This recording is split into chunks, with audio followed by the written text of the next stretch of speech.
Yes, hello, Denice. Welcome to Great Data Products. Good to be here. Thanks for joining us from Northern Virginia. Virginia. Mhm. Okay, that's right. Okay, want to make sure. Um, no, but very. Happy 2026. Really, really interesting time to be talking about these things. Just a bit of housekeeping as we get started.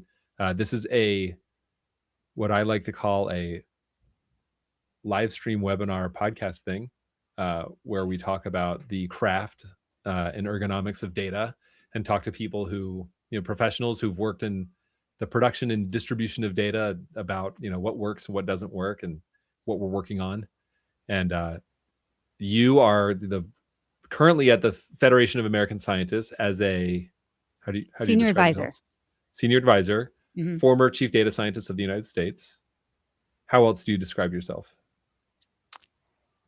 Oh, that's a good question. I really like the title former. The former chief data scientist of the United States is serving me well. Good. Yeah. Yeah, I always wondered why my predecessor, DJ Patel, used that. After he left his position, he went as the former. And Yeah. I see it's a good title. Yeah. It is a good title. And I think we also share, we share a lot of interests but I think one thing we have in common is that, so you were a leader in New Orleans in open data back in the day. Yep. I also created a thing called Open San Diego back in the day. Can you just share a little bit about your experience in New Orleans and how that got started? Yeah, absolutely. So I moved to New Orleans in 2001. It was the first Okay. time that the internet was a thing and the decennial census data were being released. So Oh, we there wow. and there was this idea that we could democratize the data and instead of decisions being made about communities Yeah. behind closed doors by people in power and with resources to analyze the data and access it, that neighborhoods and community organizations could have access to that data to advocate on their own behalf. And Okay. so, I think when the civic tech movement arrived, in sort of the 2000, 2005 to 2010, New Orleans was very primed to be a leader in that space, as was San Diego. Yeah. Yeah. Well, but you were early on. I think San Diego was 10 years after that, or open San Diego. So you're Yeah. way ahead of the game there. That's fascinating. Well, okay. So as discussed, as we plan for this, I'm curious to know what you're looking forward to this year, both what you're working on and sort of more broadly, where you see Yeah, things going. absolutely. So, 2025 was tumultuous.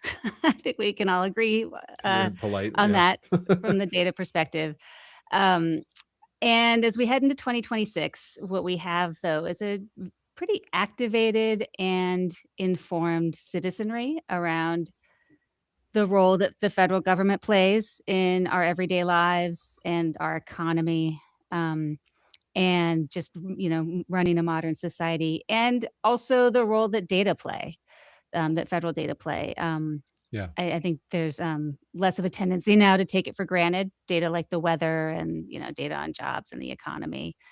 Yeah. So that to me feels like a good foundation to start building out a plan for what we want for the future of federal data, and at the same time also really protect the core of the federal data that we depend on, that we may not really be paying attention to yet and perhaps have been taking for granted. Yeah.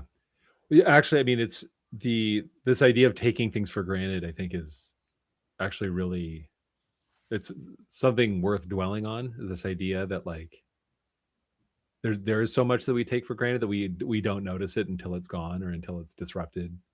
I think, my dad worked in public health his whole career, and when COVID hit and suddenly the pandemic put notions of public health and response and interventions and hard decisions, like, into people's minds, everyone starts freaking out. They're like, why is the government telling me what to do?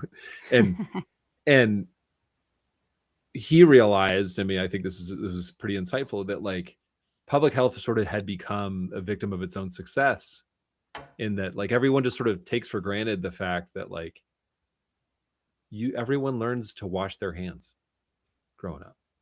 Like there's like sort of the basic like cultural norms around like hygiene and behavior and things like that, that like it actually was like it took a ton of work to figure out how to get that out into the world and to train everybody on that, and that was done by public servants for the most part. And you don't want to do a rug pull on those sorts of things, because Mhm. anyway, we just take them all for granted. And um but I'm curious to get your take on like, what do you consider when you talk about core data?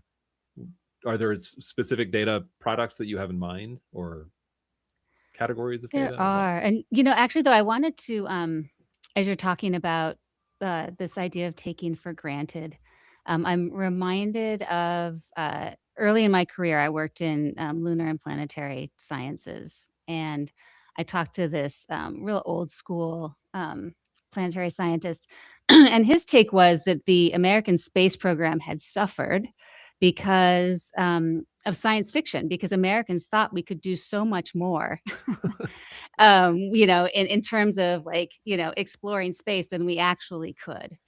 Yeah. Um, and after Katrina, we used to joke because people just assumed that we would have the information on like who's moving back and what do they need and what are their characteristics and how many households have access to a vehicle and how many sexually active teenagers of this particular demographic live in Marrero. Like people thought that we Right. had this really detailed data. And we used to joke that that they thought that maybe the Star Trek Enterprise could just scan the planet and get us the data that we need. And so I think there's two things. Like we take it for granted, the data that are flowing. And we also just like assume that we have access to data that are really important. Uh, but as you know, like it takes a lot of effort and resources and coordination to create a data collection, a lot of intentionality. It doesn't happen accidentally. Oh yeah. And so that's No, as we think about the exactly. future. Yeah, as we think about the future, it's not just like what are the core data that we are currently collecting, but also what data should we be collecting moving forward? Right. Well, yeah. So I guess I am curious to know if well, yeah, there's a lot of threads to pull on here. I mean, you've been outspoken talking about the need for federal data. So maybe we can Yep. start there and just kind of like, what is that category? And before I let you, I'll just make one point. We grappled with this when I created Open San Diego, because we're like, well, whose data are we talking about? What are we advocating for? And what we landed on was data Right. about San Diego, because there's a San Mm, Diego County, there's a city of San Diego.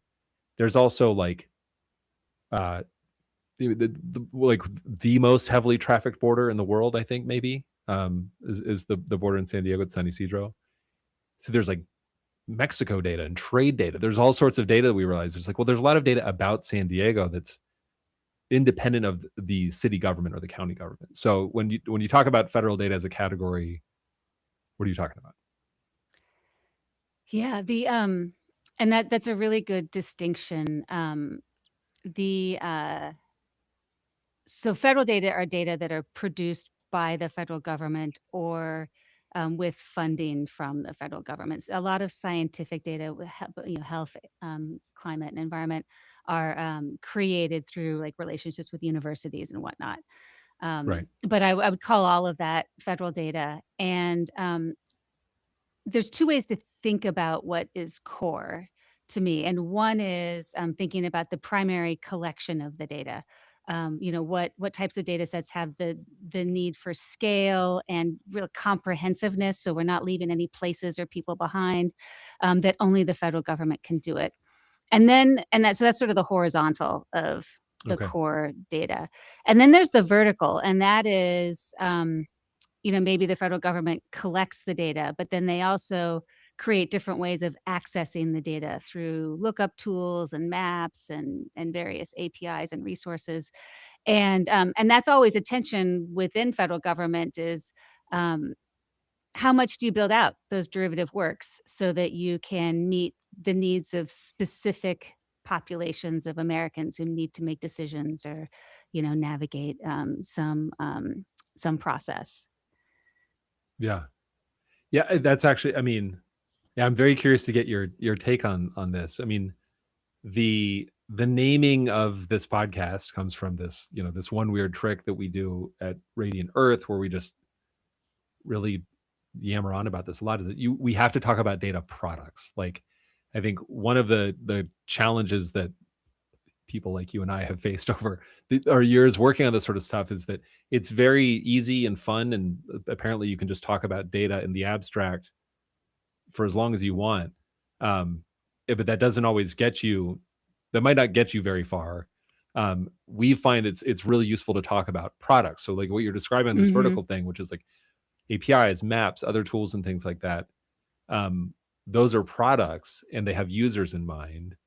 And I'm curious to know like who are the users that throughout your experience like you've engaged with most, and that yeah, like and who are these people?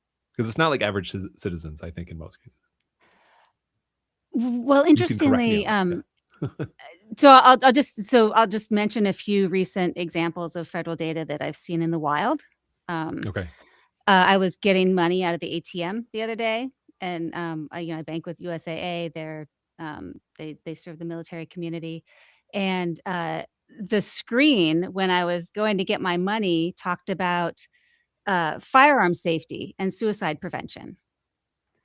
And the reason that that campaign has been so successful is because it was based on evidence that came from the National Death Index that found that if that veteran suicide rates went down when veterans were locking up their firearms. And so Wow. that federal data spurred this very successful social media campaign that then made it to my ATM. Another example is, we go camping with the scouts a lot. And when you get to a campsite, there's that old school wooden sign that tells you what the fire danger is. Right. Well, that's an official federal data set that's informing which wooden sign gets hung on the hooks. Yeah. Um, and another example is when you go to the pharmacy and you might be prescribed a generic equivalent. There's an official data set out of the FDA. It's called the Orange Book that determines the generic drug equivalency for brand name drugs. Oh, And so wow. those are just like a few touch Yeah. points where, every day we're interacting with federal data that has made it into the real world. Yeah. I love that. I mean, this is this reminder of like that wooden sign at the campsite is a data visualization. Like that's a Right. that's a user interface, right? Um, you never think of it that way, but that's actually what it is.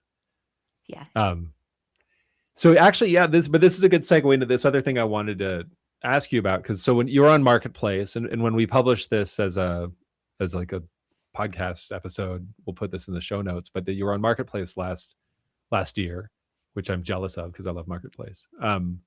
But you said in that segment how you've felt like a lot of those tools and interfaces the federal government has provided are maybe like almost like demos that should inspire others to to build on top of.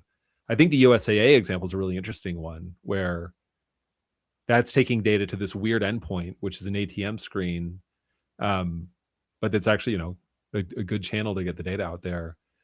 I'm just curious if you could say more about how you see that playing out or how you'd like to see more of, I don't want to say private sector, but like Yeah. other actors taking federal data and building on top of it. Yeah, and this, I my thinking on this really solidified in the years after Hurricane Katrina because I was on the outside of federal government working for a data intermediary, and we federal data couldn't keep up with the rapid changing of both the exodus when 80% of the city flooded, and then the people rapidly coming back, and also sort of different types of people as we were rebuilding, and we desperately needed information from local government in order to track those changes and to be able to have some community participation so that the recovery was complete and equitable. And I remember going to City Hall and asking for, I think it was like a parcel layer, a list of childcare centers or something like that. Mhm. And and the contractor who was running the data at that time tried to set up sort of a quid pro quo. Like, well, I'll give you this data if you give me this data that you have. And I'm like, well, but your job, like, you guys are the ones who produce this data. Like, you're the primary data producer, and you're the only ones who can give this data to the citizenry.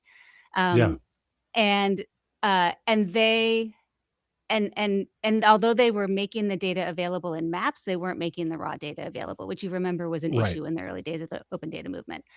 And so at that point, I became pretty fixed in my sense that if a data set can only be produced by government, then that should absolutely be their priority. Like, as resources, come and go, Yeah. protect the core of that collection, because as long as it's made open, then others can build on it and innovate on it. But if the federal government or the local government's not doing their job of that primary data collection and the publishing of it, um, Yeah. then then everything sort of falls apart, and you have to get creative with inadequate proxies. Right. And so just given the limited so given the limited resources that governments have, I really do focus on that primary role of collection and publishing and maintaining the high data quality and then comparability, and the continuity across time and space. Um, and that said, there's as you start to think about the different uses for any specific data set, um, there's so many. It's like, think about the American Community Survey or Landsat data, for example. Like, Yeah. both of them have such broad uses across very different domains that it's unreasonable to expect that the federal government would build tools to meet all of those use cases. And it's especially, we've interacted with government websites, right? Like, the Right. government doesn't generally do a good job Yeah. at Yeah. creating websites and tools, or maybe they do, like, a good job once, but then, it starts to age and, isn't sustained, in the way that, a more modern life cycle outside of government might operate. Right. Yeah, I mean, we don't need to pick on government people too hard, but yeah, uh, it's easy to fall into that. We can talk about procurement issues and why the government's not that great at managing digital services or improving them over time, but, like, I I totally agree. I've felt this way for a long time that, a lot of this came from our work. When I was at AWS, we worked a lot with NOAA on publishing their data, and it was this kind of funny, now that I think about it, sort of like funny relationship in that we all sort of agreed. NOAA was like, "Look, we can produce the data, but we really need you to get it out to more Mhm. people." And we're like, "Okay, that makes sense." Um, but then also, like, I can talk about my former employer. AWS doesn't make great user interfaces either. Like, AWS is Right. a really, I mean, as far as like infrastructure as a service goes, hard to beat. They've done very well. But, like, when it comes to producing like consumer facing end user interfaces that can reach a lot of people, constitutionally the company doesn't seem like that great at it. And that's really what AWS is built to do. Other people build those interfaces on top of AWS, Right. and that's how we did it. Um, but I just kind of like, I'm just agreeing with you pretty violently that, like, it's okay to have the government stop at some point and let other actors take over to get things to, like, the last mile. Yeah, yeah, I think it's how we build resilience into the system, frankly. Like, let the federal government focus on the core. What Mhm. is missing, though, to make this really work are the feedback loops, so Yeah. that federal data stewards have a really good sense of both how are the data being used, how could the data be improved to better meet the use cases, and then what untapped possibilities are there for the data better serving the American people um, if the federal data collection sort of adjusts to changing conditions or our data needs. And those feedback loops, when I was in the Biden administration, we did did talk about how we might infuse more public participation and community engagement around federal data.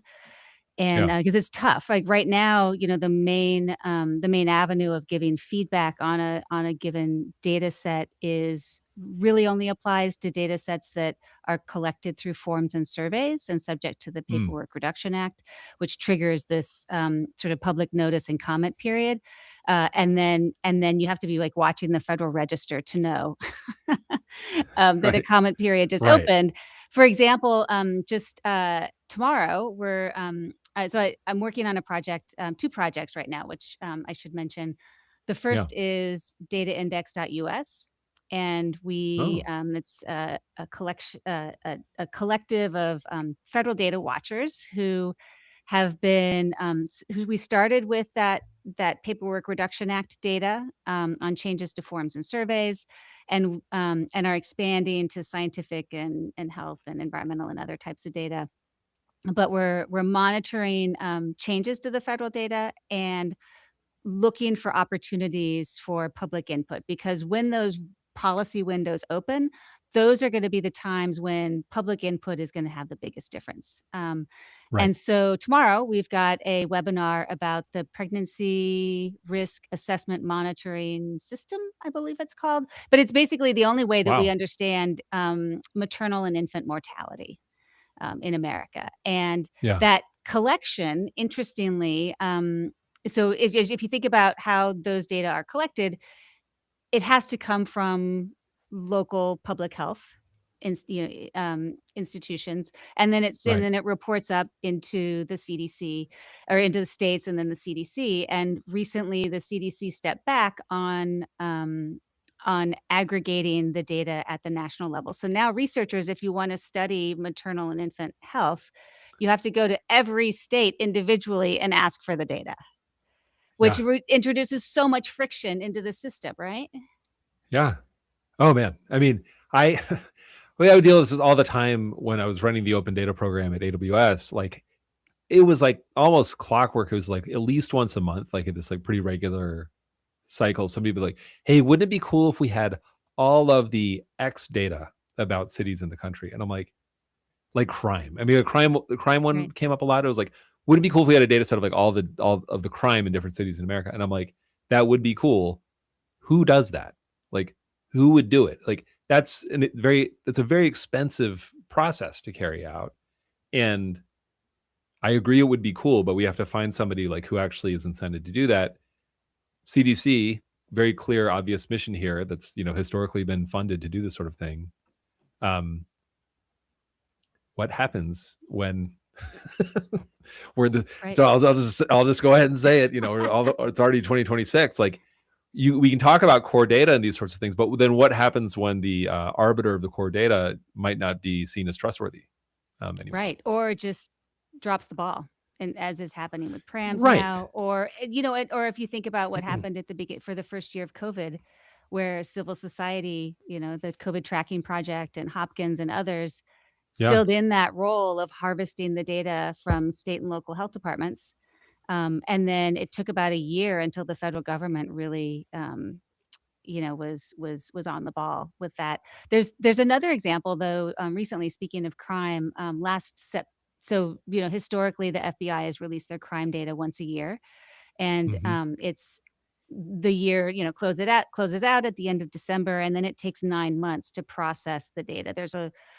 It's the official statistics, and so, quality and continuity and all these things are really important, and so it Yeah. takes 9 months, and then they're published, but that's not timely enough for really understanding, for example, is carjacking becoming a problem? Or, Right. what are the trends that we're seeing in murder, and in informing the national dialogue and local policies? So, um, last September, the Jeff Asher and his colleagues created the Real Time Crime Index, where they are hoovering up data directly from the nation's law enforcement agencies, and then creating a monthly estimate.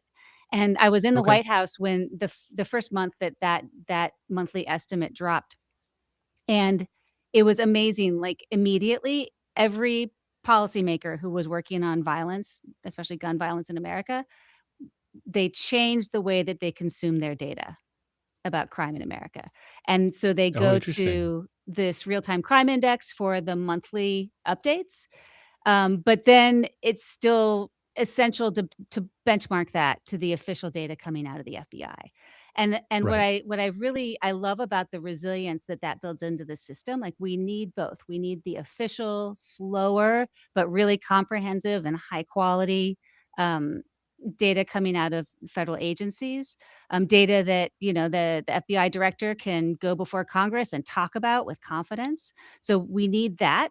And then we Yeah. also need, some of the scrappier sort of civil society, best guesses of how things are going. They don't have to go testify before Congress to talk about, the Right. quality of the data, right? They can Yeah. have their methodology, might be a little black boxy. And there might be even competitors in the space giving slightly different perspectives on what's happening. We see that happen with flood risk, for example, where there's different models that consume a lot of federal data that tell you about how at risk your particular property is. Um, and I think that that combination of the official data plus the innovative data that might Yeah. trade a little bit of quality for timeliness is important given how fast, things are changing in America around crime and climate and society. Yeah, well, I mean, I also think, like, it's super useful to acknowledge the fact that, like, it's always I don't wanna say, like, a negotiation, but, like, it I think, all models are wrong, but some are useful. That Mhm. idea is to understand that, like, authoritative authoritative data is useful in the sense that, like, there's a methodology, you might be more comfortable about how it's governed and produced. Um, but it doesn't always mean that it's, like, the end all be all absolute truth, you know? It might be a it might be data that you're required for some regulatory reason to rely on. It might be the safest data to use. So if you are hauled in front of Congress, you can say where you got your numbers from.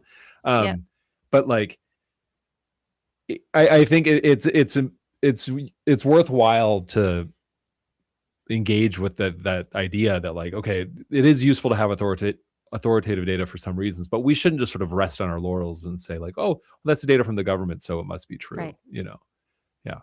Yeah, Um, absolutely. And the other nice thing about having authoritative data than, plus the innovation happening in civil society is, for example, with the crime data, the FBI sets the standards for that data, and then every software vendor in America serving law enforcement agencies conforms to those standards.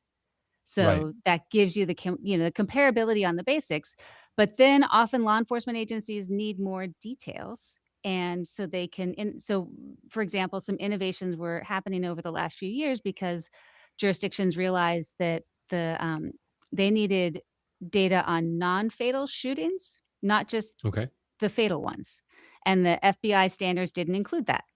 And so cities like Philadelphia and other cities started collecting data on non-fatal shootings to inform their policing practices and community engagement. And so that innovation started to happen at the local level, and then the slower process of incorporating that into the official government standards was happening at the same time. And Yeah. then in the last few months, that became an official part of the new standard, which would then be propagated across all of the nation's law enforcement agencies. So there's a really Interesting. So nice interplay between the slow building of standards and the sort of field expedient, um, data collections that yeah, communities need in order to answer the questions that are before them. that's a great story. I don't know if I've ever shared with you this white paper that we published last year called Emergent Standards, where Mm-mm. I'll send this to you. I'll put it in the show notes. But, like, I tell the story of RSS, which is what's used to publish blogs and podcasts and things like that. Um, GTFS, which is the General Transit Feed Specification. That's how transit authorities share data, largely with, like, Google Maps and, like, Big Map, like Apple Maps. Um, but it tells stories similar to, like, what you're just saying, which is that, like, you do have to have kind of like large institutions that can give the imprimatur or set standards or sort of define requirements in a way. Um, but they should negotiate and engage with the data practitioners, and learn from one another. And that's really like the web is actually really good at that, at like enabling that kind of negotiation. And then after a while, people are like, okay, yeah, this is the standard. This is how we describe this data. This is what counts as a shooting, like in Mhm. your case. Um, Yeah. but that's a negotiation among a bunch of different actors and data users that has to happen. And it's never as simple as saying like, there's a standard that some government agency said is the one and everyone agrees. I think you've probably lived this, Right. I mean, many times, why that's not true. Okay. Well, I'm also curious to get, this is relevant to that. Well, actually, hold on. Before I go on, you said you're working on 2 projects. You mentioned Mhm. dataindex.us. What's the other thing? You should Yeah. brag about what you're doing. The so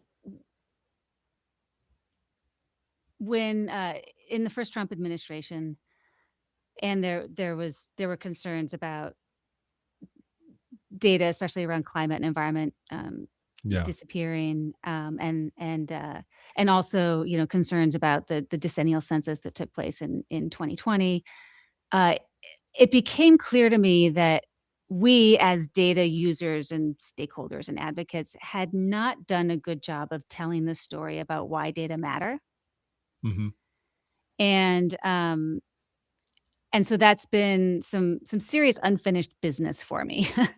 and and uh, as as I saw things unfold, almost a year ago with the pull down of so many data sets to remove elements that were not compatible with administration priorities like DEI and gender and Yeah. climate.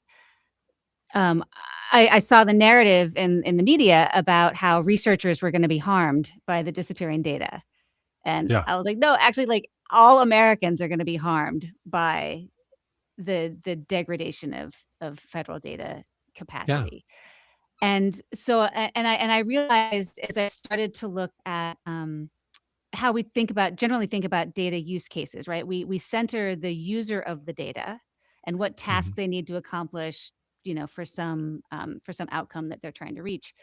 And I thought, well, what if we flip the script a little bit and focus on the beneficiary of the data rather than the user of the data? So, for example, Hmm. a a cancer patient can find a clinical trial that's a good fit for them because the clinicaltrials.gov data set is easily available, and they can sort by the condition that they have. Or a football coach knows to move practice inside when it gets too hot so his players don't get heat stroke, Right. because the National Weather Service publishes the heat index. And so what we've done with a website called essentialdata.us is we've been crowdsourcing and building up these little one sentence love letters to how specific federal data sets benefit everyday Americans and their livelihoods. And we're almost at 100 data sets, about 9 months in, and Nice. it's just been such a delight. But I'll tell you, it takes about 20 to 30 minutes talking with a data user to shift their perspective from centering the users of the data to centering those who benefit from the data. Interesting. And so I thought, sometimes I had these doubts at the beginning. I was like, "Oh, this is just too obvious." But it's actually it's a big mindset shift, and it's something that anyone who cares about data, I think we all need to undergo that shift so that we can talk about how it benefits people in their everyday lives. Yeah. It's oh man. I have so many thoughts about this issue. Um, a weird one though comes from a book I read years ago called Entangled Life, which is about fungi. It's an awesome book. It's a great book. But there's just one insight in the book that's just sort of like the author points out. He's like, we are, humans that live on the surface of the earth, and we see things that, above the soil. And so we look at a plant or a tree and we're like, yeah, like that's a tree. Like there it is. I'm looking at it. And he's like, what you don't see though is all of the fungal activity in the soil that's transferring nutrients. And actually, I mean, we've learned like information from Right. that tree to other plants and other life forms around it through the soil. So there's all this stuff going on underneath that we just cannot see. We never consider it at all. And we think of a tree as a tree. And it's like, well, yeah, sure, it's a tree, but it's a part of so much else. Yep. And this is going back to the whole taking things for granted thing. We live on this substrate that like we just no one thinks about it at all. And we're the beneficiaries of all of it. But it's totally invisible to people. Yeah. Um, I love that yeah, metaphor. And it reminds me of um, digital tools and how yeah, they consume federal data. For example, all the real estate apps like Zillow and Redfin and whatnot, right. they consume data from the Department of Education about school performance. Yeah, And but it takes actually a lot of work to figure out that that data is federal data. right. Um, Yeah. and and that's one of the tricky things, right, about these digital tools that we build is, that we make it look like the the data are all there, and we sort of hide, where it's coming from and how it might be at risk. Right. I remember a survey question around attitudes on around the decennial census data, and people were asked, "Is the census decennial data, is it unique? Like, is it something that only the federal government can produce?" And a Yeah. common answer was, "No, no, you can get that data from Google." Right? Wow. And, like, yeah, Amazing. you Yeah. can, Yeah. but Google wouldn't have the data if the census didn't exist, and we've had some rough patches, right? Like, with the economic data, for example, with the shutdown, where, the private sector was able to sort of fill the gaps, but you have to have that federal benchmark to snap to, or the the private sector data is going to veer further and further from reality. Oh yeah. Yeah. Well, I mean, this is going back to this feedback loop thing, which we don't have great feedback loops, right? So for like federal data providers, or a lot of government data providers, they just really don't have many ways to know how their data is being used and how valuable it is. And this is where I'm going to start. I'm approaching a third rail here, because I'm going to talk about like data markets and pricing and things like that. But like there's another this Google example is kind of funny because Landsat has a sort of similar story. Landsat had been around for a long time, um, and very widely used. Very so for those who don't know, I think most people listening to this podcast are familiar with Landsat. It's satellite data, Earth observation data provided by USGS. Um, but Google Earth Engine is created. Um, it's I won't go to the whole history of how it's created, but Google suddenly has this thing called Google Earth Engine that is an incredibly powerful tool that makes Landsat so much more accessible to people, and just like leads to like an explosion in usage of Landsat. I should take credit. Like at AWS, we subsequently did something similar, putting Landsat data into AWS. But I do know that there was some consternation at USGS that like Google Earth Engine was getting all this credit for the Right. Landsat program, and which is fair. It's like, well, hang on, like we've been doing this forever. Like Google didn't fly the satellite or take the risk in the 70s of developing this program and keep it Yeah. going for decades.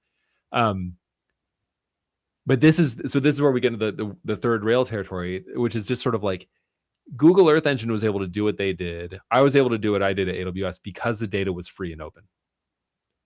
And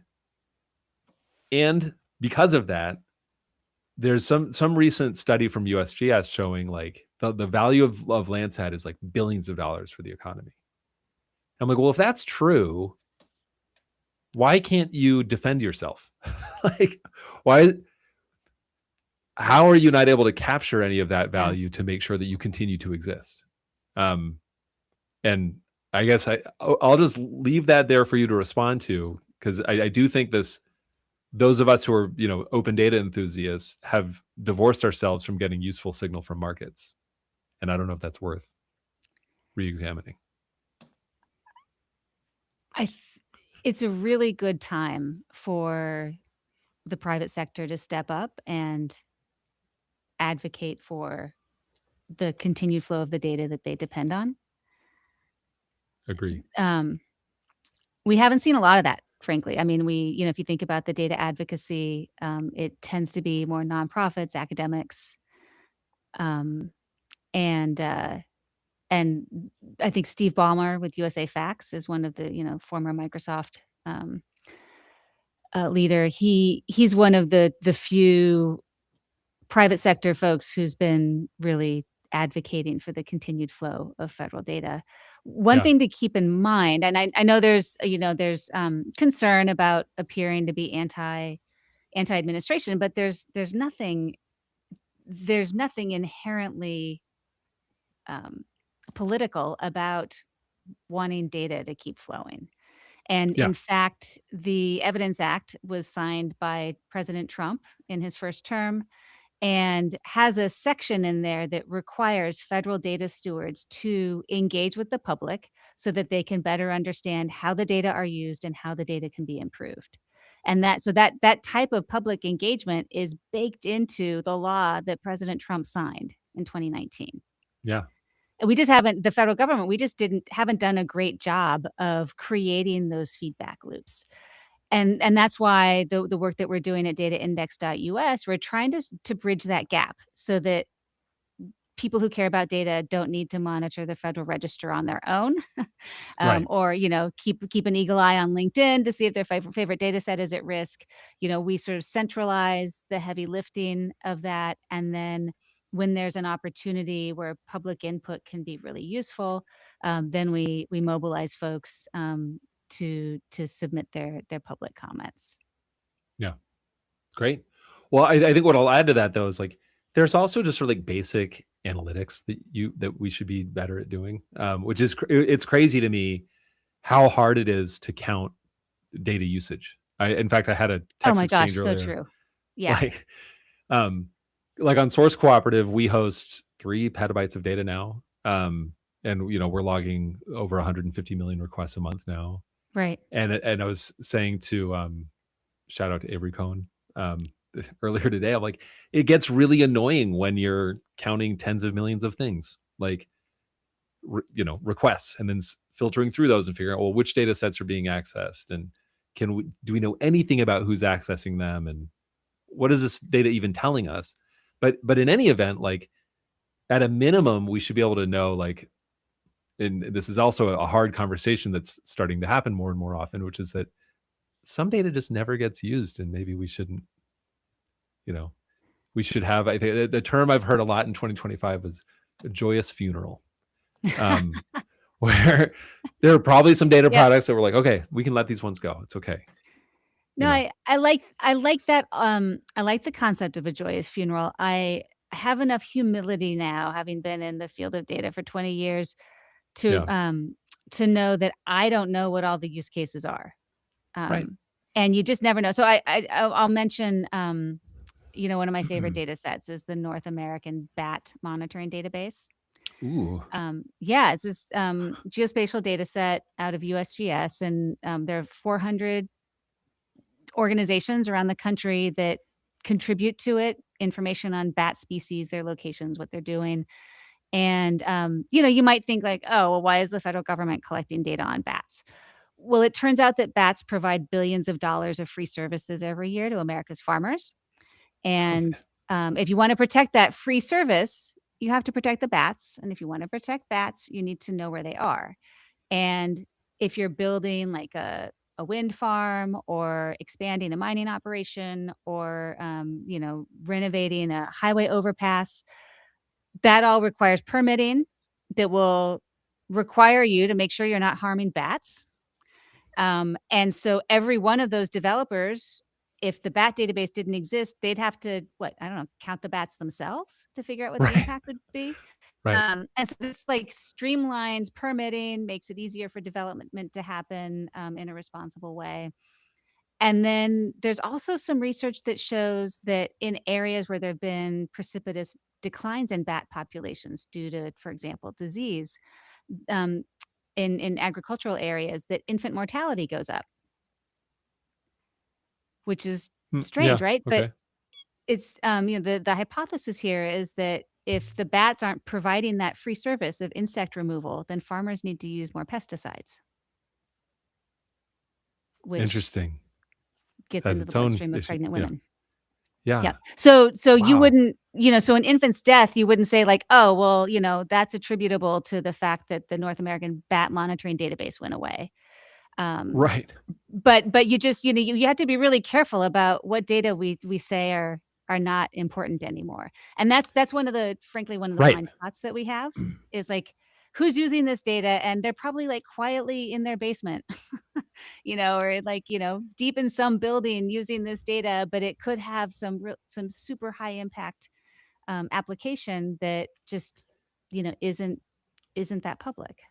Yeah. No, I mean, this is, it's kind of inevitable that I bring this up at some point. I've never talked about this on the podcast, but there's a famous XKCD comic about the open source tool. Hang on, I'll put it in there. But yeah, I mean, I guarantee there are people I know who've memorized the URL for this. It's XKCD2347. But it's the open source dependencies comic, which is basically, it's like you have this huge Yep. towering, complex bit of digital infrastructure, and it's just like all running off like just one random thing that some guy in a basement's maintaining, or a bat database that a very dedicated and continually abused public servant has been heroically maintaining for forever. Yeah. Um, and this is why I say, I'm always very cautious and get nervous when I talk about market signal to support data, is that there are data that are maybe very valuable, but for which the market signal is going to be extremely weak. Right. So it's not, the market won't tell us that it's valuable. And I actually, this is where, I think you'll agree with me. This is why the government's role is so important, is that there's all sorts of stuff that there's no market signal for, but that we should probably be doing. And it's the government's responsibility to make those things happen. Yeah, and that's one thing. So having served in both the Obama administration and the Biden administration, in Obama, the focus was on open government, which was Yeah. exciting and, had shockwaves, like really good shockwaves throughout the nation, and state and local governments. And then the Trump administration was really, the first Trump administration was so focused on building evidence and data capacity, and they installed a chief data officer in every major agency. And so when I came back in the Biden administration, there was so much more data capacity in federal agencies.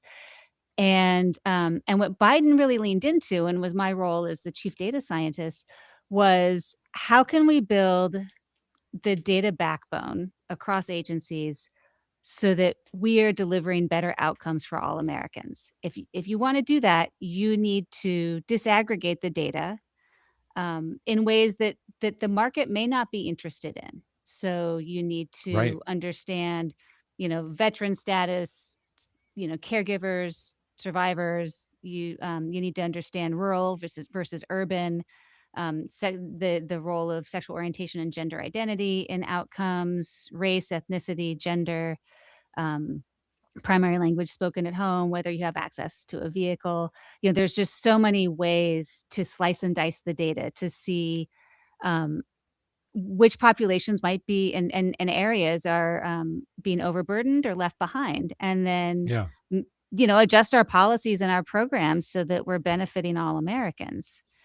And if you don't disaggregate the data to identify those disparities, it's really easy to look at a number like, we're serving 99% of America, and declare mission accomplished. Right. But if you look at that 1%, it's almost never evenly distributed. If you look at it geographically, Oh, yeah. what you Yeah. see, the places left behind are Appalachia, the Southern Black Belt, tribal communities, the border with Mexico. rural Right. America. The same places and the same groups of people are left behind repeatedly, and market forces aren't gonna raise those data to, N- to consciousness. Absolutely. Yeah. That's absolutely. Yeah. I'll agree with you 100%. Well, okay. I'm going to shift gears a little bit because I'm leading you into talking about a data set and a story that I think is really interesting, which is that there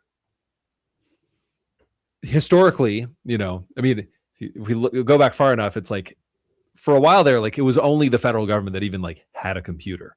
So like we've historically had to sort of rely on we've looked to the government to gather and store data just because you needed the most powerful nation state in the world to even be able to do it in the first place. Those days are long gone. There's all sorts of data that can be produced by non-government actors. You can call them commercial actors or other groups. I mean, the Environmental Defense Fund famously launched their own satellite, um, which was lost, which is sad. But like they Mm. did it. Like they launched a satellite that produced data. Um, so there has come a time. I mean, we're well past the point where we don't necessarily need the federal government to do all this sort of stuff. Do you have any thoughts on when it's okay for other organizations to take over or to step in to support this kind of work, and like how do we know when that's appropriate or not? Yeah, I have a few thoughts. So maybe 3 examples Okay. can, come to mind. The first goes back to that idea of the primary data production and the unique role that the federal government has in producing core primary data. And then there's the data products that can be built with those data. A recent example is the $1 billion climate and weather disaster data set, was Yeah. terminated, in 2025, and it's a NOAA data product, and Climate Central hired the NOAA researcher behind that data set, and they are using, similar methodology as was used when it was inside of government, but improving upon it. They're talking about making like reducing the threshold so that they can track $1 million disasters. Yeah. So, like maybe that's the best place for the $1 billion disaster Yeah. data set, as long as the federal data that feed it keep flowing. Yeah. So Yeah. that's the big Yeah. if there, right? Right. Um, so that's one thing. So, but then if you talk about, um, something like the Framingham Heart Study, um, Yes. This is the one that's I a was. federally funded, study that that they completely transformed our understanding of heart disease. It was a federal program that was initiated, after World War II. Our president had recently died of heart disease. I think 40+% of American men had heart disease at the time, and so heart disease was very much in the national consciousness. This was a priority. Congress funded the study for 20 years. At the end of that 20-year span, the National Heart Institute announced that it was going to phase out the study the next year. And so the researchers, similar to what's happening right now with, climate and health and other research that's been federally funded, that's been producing essential data, the researchers started looking for other funding sources, and they ended up raising money to like keep this collection alive from unlikely groups, including the Tobacco Research Council and Oscar Mayer Meat Processing. So they went to the private sector to fund the Yeah. collection during the in between years.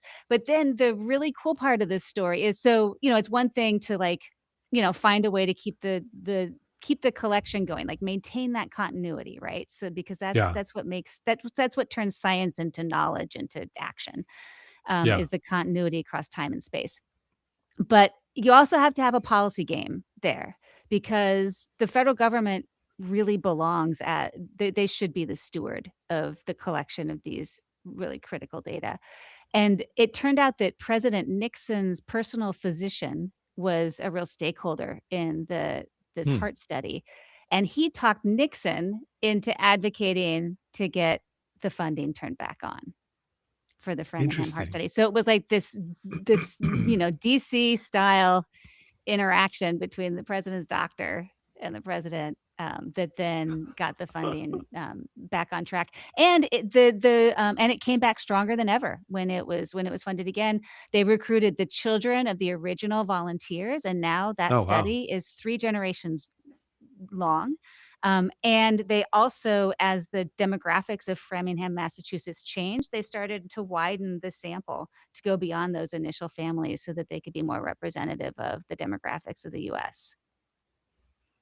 So I, Fascinating. I think that's an Yeah. interest, for it. I think there's some parallels for where we are right now, where we might be seeing some Right. gaps in federal support. And so maybe we think about this as like, let's create sort of a heart-lung bypass machine for our data, right? To Yeah. keep it alive, keep the continuity there. But then let's figure out what the long-term policy plays are to make sure that the data we need as a nation continue to flow and come back stronger. Yeah. I mean, this is where I will advocate for my, we talk about this a lot at Radiant Earth, but is our new institutions and new data institutions, which is to say, like, I I won't say I disagree, but like maybe the federal government isn't always the right steward, but they're a very important stakeholder, right? Right. So I guess, FraminghamHeartStudy.org, I assume, I just found the website, this is some kind of independent nonprofit or entity that is the federal government is a large stakeholder, Yep. um, as is Oscar Mayer. Like it is this. I don't know if Oscar Mayer is still involved or Altria or whatever Philip Right. Morris is now called. Like, but the point is, like, it is actually an independent entity that is able to receive resources from a lot of different stakeholders. But yes, I mean, I would agree that yes, Yep. the federal government, should be a national priority to understand these things. No, and I Yeah, agree, and I think those types of more creative arrangements that you often see in the sciences, can build resilience into the system. Some data sets don't have that luxury. For example, the Federal Employee Viewpoint Survey that OPM runs yeah, every year, it great example. during the greatest disruption ever to the federal workforce, th there won't be any data collected on how employees feel about it. Right, And so Partnership for Public Service stepped in, and they're running a lighter weight version of the survey, but they don't have the Rolodex to reach out to every federal employee. So right. there's just, I'm grateful that Partnership for Public Service is running it, but it's not a replacement for what Office of Personnel Management should be doing. Yeah. Well, then we can start landing this plane, but I'll with a pretty big question then, which is knowing what we know now, how would we protect a data product like that survey? Like, do you have any ideas? Like, I um, do, I do. Oh, if I could just go back for a second though. oh, please. The so I talked about the heart study, Yeah, you had 3 and examples. I wasn't sure if this is yeah, all and of the them. third example is so I talked about the $1 billion disaster data set, Yep. the heart study, and then the third one is an example of data that I think really do belong in the private sector, but have a really important public use. And this is Okay. when there's a disaster. One of the important pieces for recovery, for response and recovery, is knowing which gas stations are open. Oh, And so makes sense. right after Superstorm Sandy, the Energy Information Administration was literally calling gas stations to see if they were open and if they had gas. And I don't know if you Amazing. remember the news coverage from that time, but gas was in short supply, and angers were, tempers were flaring, and there were lines of cars at gas stations, just trying to get fuel so they could evacuate or go wherever they needed to go. And so you can imagine how well received the phone call from the federal government was. That poor gas station owner, trying to get a sense for whether the station was open and closed. And then the data were so volatile that, who knows what the actual status was. It turns out that a company like Gas Buddy, which is a crowdsourcing tool that's used by especially like truckers and rideshare drivers, taxi drivers. Um, and what the way it works is that you go get gas and you type in Yeah. the amount that you paid, and then you get rewards that you can spend in the little shop at the gas station. And so there's this whole Okay. incentive structure built in, and so Gas Buddy, it turns out, has actually the best data in the country on gas station status. Wow. Yeah, and so I know from my friends in the National Security Council that it causes them much consternation to have to cite Gas Buddy when they're reporting up Yeah. to their superiors on the status of, our fuel supply in a disaster impacted area. But Gas Buddy actually is the best data set for that. So the question there is, Huh.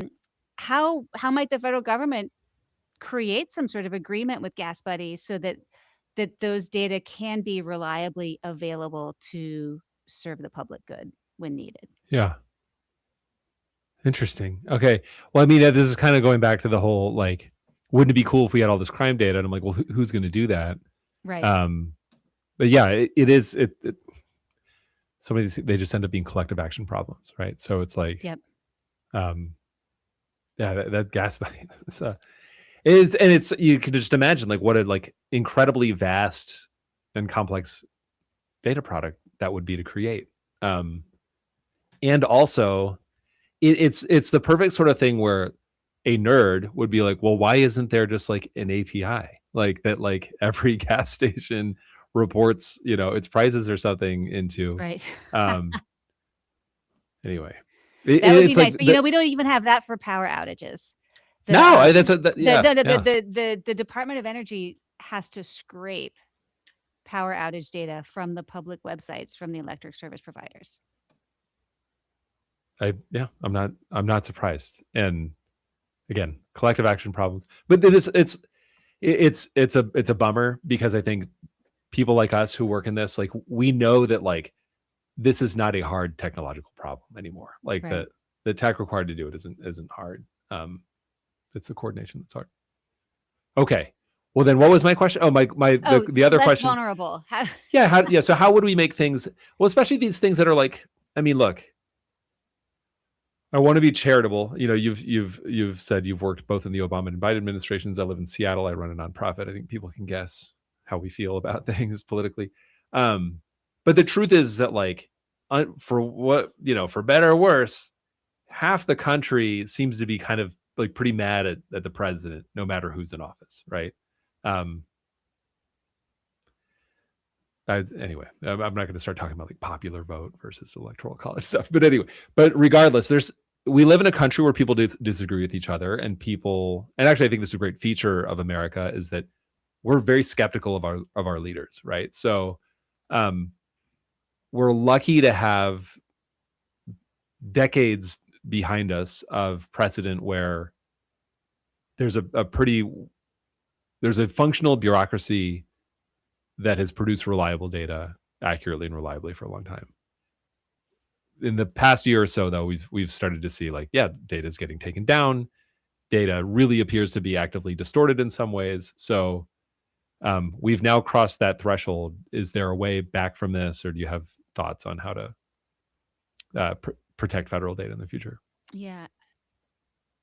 I think the most important thing that we can do comes back to the idea of not taking the data for granted, making Yeah. visible and explicit the role that federal data play in our everyday lives. And there's probably 3 levels of intervention for that. We're starting with the people who use data, including the private sector entities that are using federal data, and making it easier for them to mobilize, to share with federal data stewards and policymakers the ways that they use data, the way they depend on the federal data, and why it's really important for the economy, for example, that these data keep flowing. So Yeah. my contention there is that anyone who's a data user should also be a data advocate, and that is Yeah. completely independent of who's in office. Yeah. And then the Okay.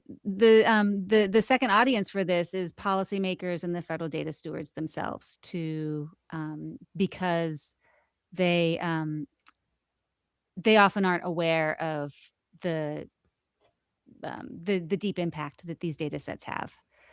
And so, for example, if we've heard stories of federal data stewards who are able to collect use cases about why their data collections matter Yeah. to industries that this administration prioritizes, and that can have a real protective effect on Yeah. the flow of data, that can be used by a whole bunch of different domains.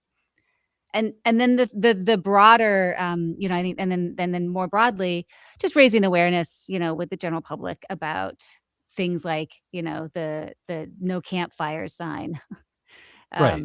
at a national park, and how that also comes from federal data, so that w so that we stand behind the investment in these essential data resources. Yeah. That's a great answer. I mean, and yeah, I think the again, I mean, I'm a policy guy, so like nerding out a little bit, but like a government is effectively its job is to just understand what's going on within its borders for a bunch of reasons. It's a pretty Yep. easy story to tell. It has, as you pointed out, the Open Data Act, the Evidence Act. This is bipartisan, legislation. This shouldn't be that hard, and I would say it maybe sounds a little bit cynical, but I'm okay with it. Is that like every administration cares about businesses and economic growth in the country, and data is vital to that. Right. Um, so it's always, this is always the tricky thing though. Is I think there's an obvious easy case to be made for a lot of data to be produced. Like weather data is a good one, where it's like the economy would like grind to a halt, without maybe not a halt, but it would be really bad if we didn't have weather data. Um, but then also there's this other universe of data that there might not be great market signal, but like it's just really important for governance and for public health or well-being or scientific research. Like I don't know, it doesn't seem like this should be that hard to advocate for. Anyway, Yep. Well, and all right. you mentioned you're a policy person. I think I was in this field for 15 years before I realized I did data policy. I mean, if you think about, Yeah. like, there's not really a pipeline of data policy wonks, right? We've No. got data users who just use the data and assume it will keep flowing, and they often use the data as is. They complain about its shortcomings, but they don't, like, go back to the data steward and say, "Hey, can you improve this?" Like, there's because of Yeah. those feedback loops that haven't been put in place. Yeah. And so I think we have a real opportunity to build the field of data policy, so that anyone who's a data user, especially using public data, also has a little bit of policy understanding, so that they recognize that this is their data infrastructure to co-create as, members of American society. Yeah. No, that's beautiful. And actually, I mean, yeah, no, you're helping me realize what I was just trying to say. I think we could be much more forceful. Is that like it's a core function of government to understand what's happening within its boundaries. Like that's done with data, So, um, yes, there are dozens of us data policy nerds, but we should be more powerful. I think we can all agree. Uh, So um, true. yeah. Well, this has been awesome. I just checked in on the live stream. Apparently, we weren't live streaming on LinkedIn, which we'll have to look into what's happening there. But that's okay because this will go. This will still go out after. But no comments or questions from YouTube, so we're Okay. we're in the clear. Um, we don't have to answer any hard questions. Uh, only softballs from me. Anything else you want to share about your work or what people should be thinking about before we go? I, yeah, I would say, if, think about your favorite federal data set, the one that you might be taking for granted, the one you wish were a little bit better, but you couldn't live without, and, start practice talking to people about why it matters, in a way, so that you build your skills on that, because 'cause it'll be useful. It will definitely be useful in the coming year, and if you come up with a good story, about why these data matter, let us know at essentialdata.us, because many of the use cases that are up there came from people who have deep expertise in a specific data set, and, and we were able to turn it into a one-sentence love story for that data set. All right. Yeah, we'll point people to essentialdata.us. Thanks for setting it up. I mean, thanks for everything you do. Thanks for coming on. It's been great. This conversation will continue. Yeah. Yeah. So we'll do it Well, again thank you, sometime Jed. too. Thank you. All right. Okay. So